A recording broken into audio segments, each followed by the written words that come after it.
കർത്താവ് നിങ്ങളോടുകൂടെ. അങ്ങേ ആത്മാവോടും കൂടെ. വിശുദ്ധ മാർക്കോസ് എഴുതിയ വിശുദ്ധ സുവിശേഷം എന്നുള്ള വായന. കർത്താവേ, അങ്ങേക്ക് മഹത്വം.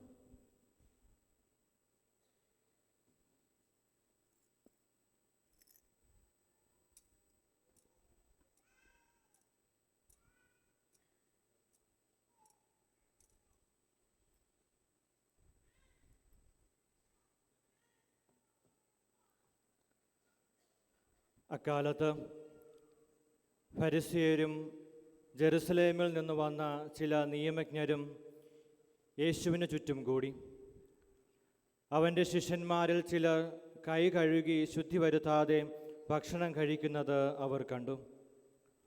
പൂർവികരുടെ പാരമ്പര്യമനുസരിച്ച് ഫരിസേയരും യഹൂദരും കൈ കഴുകാതെ ഭക്ഷണം കഴിക്കാറില്ല. പൊതുസ്ഥലത്തു നിന്ന് വരുമ്പോഴും ദേഹശുദ്ധി വരുത്താതെ അവർ ഭക്ഷണം കഴിക്കുകയില്ല. കോപ്പകളുടെയും കലങ്ങളുടെയും ഓട്ടുപാത്രങ്ങളുടെയും ക്ഷാളനം തുടങ്ങി മറ്റു പല പാരമ്പര്യങ്ങളും അവർ അനുഷ്ഠിച്ചു പോന്നു. ഫരിസേയരും നിയമജ്ഞരും അവനോട് ചോദിച്ചു, നിന്റെ ശിഷ്യന്മാർ പൂർവികരുടെ പാരമ്പര്യത്തിന് വിപരീതമായി അശുദ്ധമായ കൈകൊണ്ട് ഭക്ഷിക്കുന്നത് എന്ത്? അവൻ പറഞ്ഞു, കപടനാട്യക്കാരായ നിങ്ങളെക്കുറിച്ച് യേശയ്യ ശരിയായി തന്നെ പ്രവചിച്ചു. അവൻ എഴുതിയിരിക്കുന്നു, ഈ ജനം അധരങ്ങൾ കൊണ്ട് എന്നെ ബഹുമാനിക്കുന്നു, എന്നാൽ അവരുടെ ഹൃദയം എന്നിൽ നിന്ന് വളരെ ദൂരെയാണ്.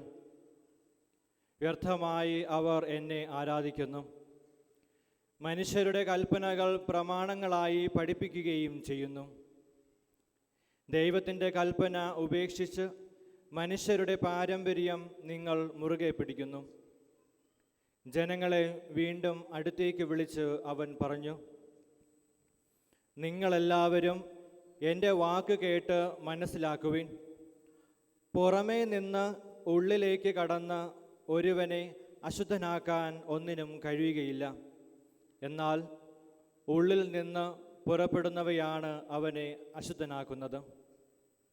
എന്തെന്നാൽ ഉള്ളിൽ നിന്നാണ്, മനുഷ്യൻ്റെ ഹൃദയത്തിൽ നിന്നാണ് ദുശ്ചിന്ത, പരസംഹം, മോഷണം, കൊലപാതകം, വ്യഭിചാരം, ദുരാഗ്രഹം, ദുഷ്ടത, വഞ്ചന, ഭോഗാസക്തി, അസൂയ, ദൂഷണം, അഹങ്കാരം, മൂഢത എന്നിവ പുറപ്പെടുന്നത്.